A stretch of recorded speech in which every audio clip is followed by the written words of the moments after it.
So as we already discussed about it, that we must have some IDE installed in our machine, and for the same we need to download Anaconda for Windows, and in this video we will talk about how to download Anaconda for Windows. So just go to Google and search for Anaconda for Windows 10. Here we need to go to this section, Anaconda products individual, click on it, and we need to click on download section of it.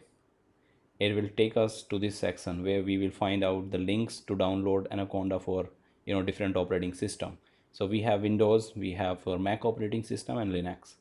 Because we are downloading on our Windows machine, so we have to click on this. So it actually depends on your type of the processor of your machine, whether it is 64-bit or 32-bit. Because my machine is 64-bit, so let me click and download it. It will start downloading and we need to wait for download to complete. Once this download completed, we need to go to download section of it and go to download folder. We will find Anaconda here.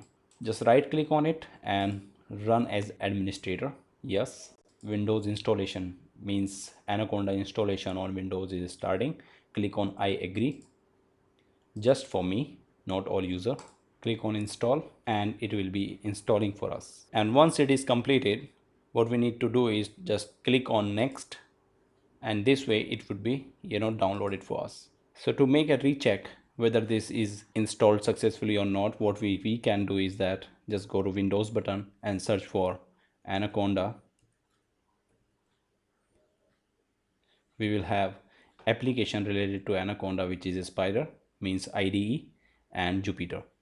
So I already talked about Spyder is my favorite, so just click on it and Spyder would be started for us. It will take some time. So yes, we started Spyder over Python 3.7 using Anaconda. So this is how you can install Anaconda on Windows machine, and you can start coding on Spyder.